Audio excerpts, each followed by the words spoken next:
Hey, Celtics fans, let's get into some serious basketball talk today, because there's a lot going on, and it's the kind of stuff that keeps you on the edge of your seat, whether you're analyzing trades, player performances, or just try to make sense of how teams are moving in this league. First, we have to talk about Malik Monk, because honestly, his situation is starting to feel like one of those puzzles that nobody can quite figure out, yet everyone is watching. Sacramento seems almost frantic to move him. And when you see what they've done with their roster over the past several years, it starts to make a little more sense, even if it's still baffling. They've had talent that could have been the foundation of a strong squad. But now it looks like they're willing to let someone like Monk, a guy who has consistently been productive and efficient, just slip away for the right price. It's like watching a team chase a shadow, trying to find some solution that may not exist. And the twist here, the dramatic irony, if you will, is that this all seems to be in pursuit of Russell Westbrook. Yes, Russell Westbrook. If it were a decade ago, the excitement would have been justified. Back in 2015, he was a force of nature, a genuine MVP-caliber talent, capable of dominating every facet of the game. But it's 2025 now. The calendar doesn't lie, and yet Sacramento is still apparently scheming to bring him in, as if the past 10 years of basketball evolution and personal player trajectories didn't matter. Westbrook's game has changed. His athleticism has waned, his turnovers are higher than ideal, and defensively, he's no longer the menace he once was. Meanwhile, Monk is putting up solid numbers, efficient scoring, facilitating the offense, and providing real impact in limited minutes. Looking at his last season, he averaged 17 points, 6 assists, and nearly 4 rebounds per game, shooting 43% from the field, 32 from 3, and 86 from the free throw line. Those are numbers that say, I can contribute immediately to a playoff contending team. And yet the Kings seem determined to offload him in favor of a riskier, less efficient alternative. It's the kind of front office maneuver that makes you question whether anyone is actually looking at the data or just following some nostalgic idea of what a player should be. From a Celtics perspective, if you're analyzing this through the lens of roster construction, Monk's arrival would be complicated. With Anthony Simons and Peyton Pritchard already on the roster, there's redundancy, sure, but there's also opportunity. Monk's scoring off the bench, his ability to change the pace, to hit open shots, and even to facilitate a little, is exactly what a championship team needs. And when you factor in his contract, it's even more compelling.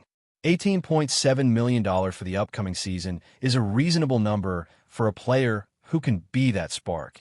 And even in the following seasons, $20 million and $21 million on a player option is manageable for a team looking to compete without mortgaging the future. That's the kind of asset you can control, mold into a role, and extract value from in ways that other players at higher costs might not provide. Yet, the chatter around him seems to focus more on the speculative chase for Westbrook than on Monk's real, tangible contributions. Now, think about the implications of that. Sacramento is essentially choosing to gamble on a former MVP, hoping for a resurgence that might never fully materialize, while a player like Monk sits there, ready to contribute, ready to impact games immediately. It's a classic case of risk versus reward. But the scales seem tipped toward nostalgia rather than logic. And it's not just about scoring. Monk can run the offense, he can penetrate, he can make plays for others. He's a real spark plug, the kind of player that can turn a bench into a second unit capable of influencing the flow of a game. You look at his career trajectory. Second and sixth man of the year voting not long ago. Consistently efficient and thriving in a role that demands adaptability and quick decision-making. That's the kind of profile any playoff contending team should be eyeing with excitement, especially if you're trying to complement a star-heavy lineup without disrupting chemistry. Meanwhile, Westbrook's numbers tell a different story. In his last season, coming off the bench for Denver, he averaged 13 points, 6 assists, and 5 rebounds, shooting 44% from the field, 32 from 3, and a concerning 66% from the line.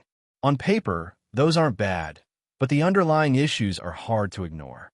His turnovers per game are significant, and defensively, he's a liability in certain matchups. And the twist of him stating that he might be done if he doesn't get to Sacramento adds a layer of drama, that feels almost cinematic but doesn't translate to on-court efficiency. It's a gamble wrapped in ego. And when you compare that to Monk's steady, measurable impact, it's clear why some teams would prefer the latter. The contrast is stark, and it forces anyone following the league to really think about what front offices prioritize. Potential flash over consistent contribution, narrative over numbers. And while we're talking about shocks and surprises in the league, the human side of the NBA cannot be ignored. Recent off-court events, like the troubling news regarding Jaylen Brown's family, remind us that these athletes exist in complex personal worlds. Incidents like that are sobering, and while they don't necessarily impact on-court performance directly, they certainly color the lens through which fans view the game. It's a reminder that behind every stat line, every highlight, there's a life being lived, and sometimes those lives intersect with events that are completely outside the scope of basketball logic or strategy. Situations like these put the game into perspective, showing that while we analyze stats, contracts, and trades, there are real human stories unfolding simultaneously. Back on the court, the narrative of recovery and resilience also plays a huge role in how a season shapes up. Take Jason Tatum, for example. His Achilles rehab has been progressing at an encouraging pace, and the way he's approaching it shows a level of professionalism and commitment that could redefine what fans expect from a player recovering from such an injury. Historically, an Achilles tear could drastically alter a player's career trajectory, reducing explosiveness and athleticism. But modern medicine, rehab techniques, and the knowledge of team specialists create a scenario where Tatum could return not only fully healthy, but potentially sharper in areas less dependent on pure athleticism. He's checking off the right boxes, moving past the most grueling phase of recovery, and now focusing on fine-tuning his skills, ensuring that when he returns, he can contribute at the highest level. This is where the Celtics' broader strategy becomes interesting. They're not just managing minutes or production. They're balancing financial flexibility, player potential, and timing. Players like Sam Howard and Anthony Simons become particularly relevant in this context. Howard's contract is appealing to other teams in the league, offering three-point shooting and spacing at a manageable cost, while Simons provides an expiring deal that could be leveraged for flexibility. Trades involving these players aren't just about performance. They're about keeping the team under certain thresholds to avoid luxury penalties and maintain the ability to make strategic moves when opportunities arise. Every decision is layered, intertwining player impact with long-term planning.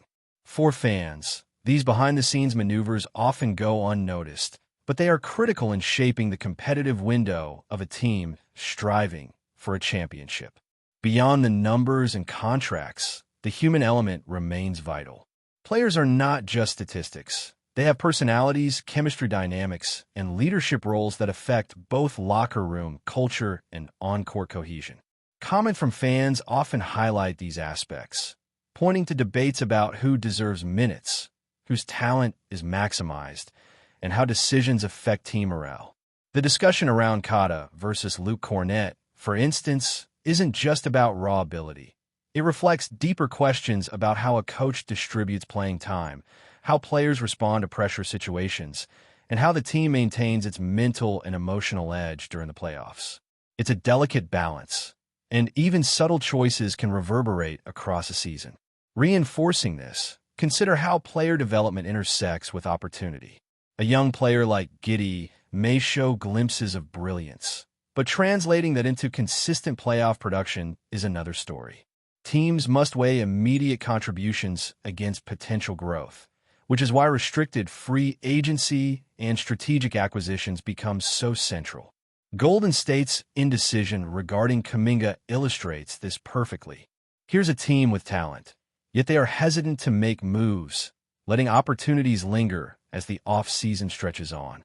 The result is a landscape where strategic patience intersects with frustration, because fans and analysts alike are left to speculate about what might have been or could happen if the right move were made at the right time.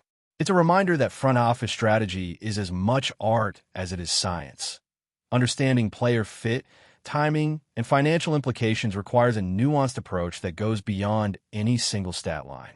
Meanwhile, the Celtics' own planning revolves heavily around health management and the integration of star players. Tatum's recovery from an Achilles tear has been one of the most closely monitored stories of the season.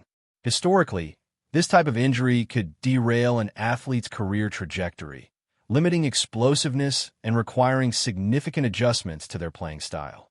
But modern medicine, rehabilitation techniques, and targeted physical therapy have dramatically changed the outlook. Tatum's progression suggests that he might return not only fully functional, but capable of reclaiming much of his pre-injury form, perhaps even evolving aspects of his game in ways that weren't possible in earlier eras. Watching him move past the initial, most grueling phases of recovery, gaining mobility and confidence, and steadily building strength, provides fans with hope that his impact will be felt immediately upon return and that he can remain a cornerstone for years to come. This type of strategic foresight, combining player development, injury management, and roster optimization, is increasingly critical in today's NBA.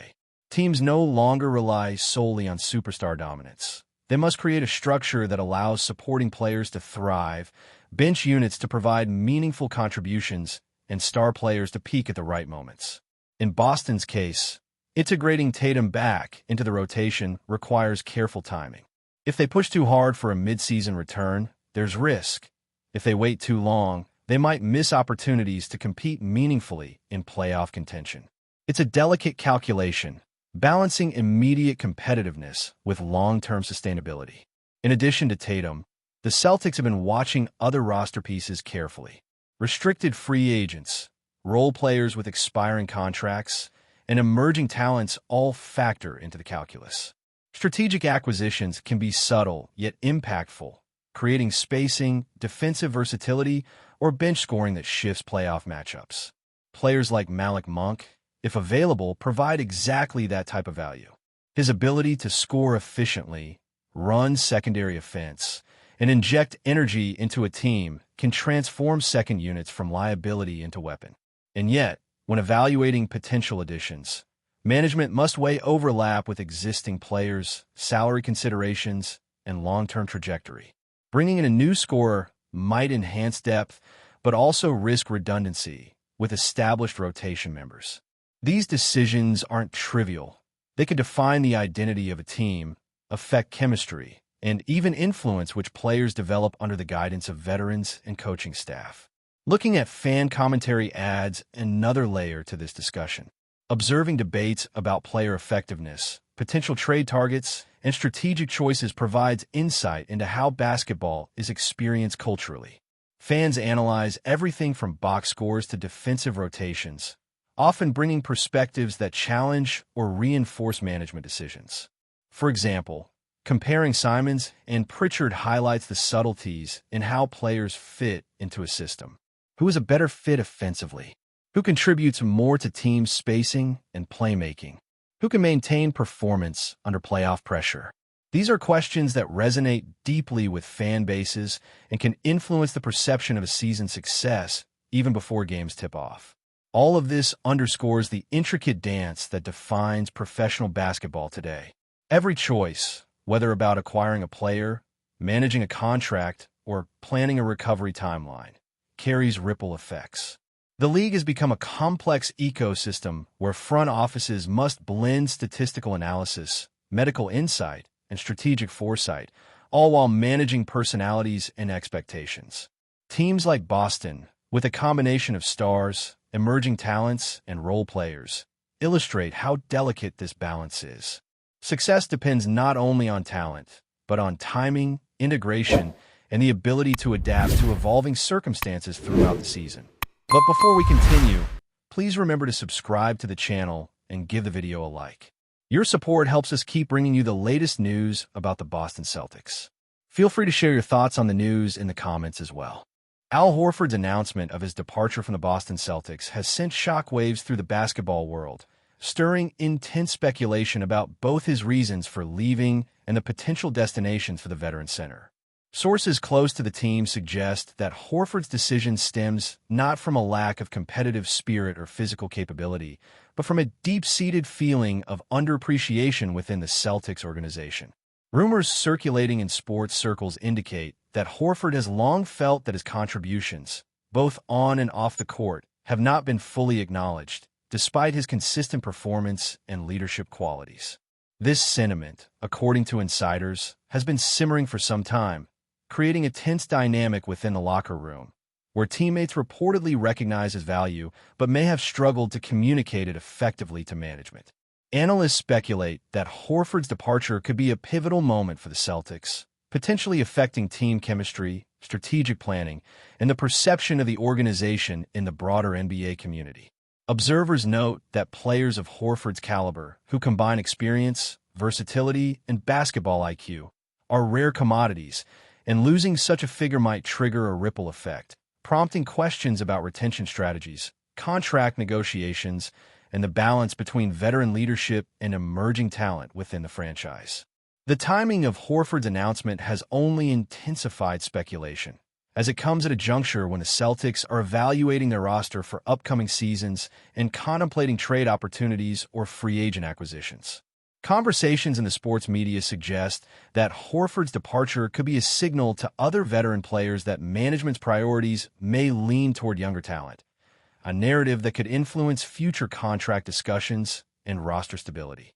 Sources suggest that Horford has been in quiet discussions with multiple teams, all expressing interest in acquiring a player with his defensive prowess, ability to stretch the floor, and leadership qualities, fueling the rumor mill even further. Analysts and commentators are weighing the potential impact on the Celtics' upcoming season, debating whether the organization can fill the void left by Horford's exit without disrupting team cohesion or offensive efficiency. Fans, too, have taken to social media platforms to voice their opinions, ranging from disappointment to frustration, with many speculating about which teams could benefit most from Horford's skills. The murmur suggests that potential destinations include teams in need of veteran leadership in the frontcourt, where Horford's experience could provide not only on-court production, but mentorship for younger players. Observers point out that the Celtics' response in the coming weeks could define management's approach to player relations and retention moving forward, especially for athletes who prioritize recognition and value. Amid the swirling rumors, insiders emphasize that Horford's decision may also reflect a broader trend in professional sports, where athletes increasingly prioritize environments that offer both competitive opportunities and personal acknowledgement. Discussions in sports circles suggest that Horford's departure might spark conversations across the league about player satisfaction, organizational culture, and a delicate balance between team performance and individual appreciation. Analysts note that Boston, despite its storied history and passionate fan base, may now face scrutiny over how it handles veteran talent and whether management adequately communicates respect and recognition to seasoned players. Speculation further suggests that Horford's next move could set a precedent for other high-profile players feeling similarly undervalued, potentially influencing free agent decisions and trade negotiations league-wide. Reports indicate that teams are not only evaluating his on-court impact, but also considering how his presence could elevate locker room morale, enhance strategic flexibility, and contribute to a winning culture. Commentators highlight that Horford's versatility as a big man, capable of stretching defenses and protecting the rim, makes him a valuable asset in any scenario, amplifying the buzz surrounding potential signings. Fans and analysts alike are dissecting the implications, pondering whether the Celtics will respond aggressively to retain talent in the future or risk becoming a cautionary tale of how undervaluation can prompt departures that reshape team dynamics dramatically. Industry insiders continue to fuel the rumor mill with speculative scenarios regarding Horford's potential destinations, each rumor more tantalizing than the last. The buzz suggests that teams in playoff contention are particularly eager to integrate a seasoned veteran capable of anchoring the defense while contributing offensively, with multiple franchises reportedly making preliminary inquiries. Conversations within media circles hint that Horford's move could also influence draft strategies and roster adjustments, as teams consider how a veteran's departure or arrival might alter developmental plans for younger players. Analysts are dissecting the Celtics' front-court depth, noting that Horford's exit could necessitate accelerated growth from emerging players or prompt aggressive recruitment in the upcoming free agent market. Social media platforms are rife with fan theories, mock trade proposals, and endless debate about where Horford could make the biggest impact, underscoring the pervasive attention his decision has garnered. The speculation is not limited to on-court performance. Insiders suggest that Horford's leadership and professionalism might be a defining factor in negotiations, with franchises recognizing the intangible benefits he brings to team culture and cohesion.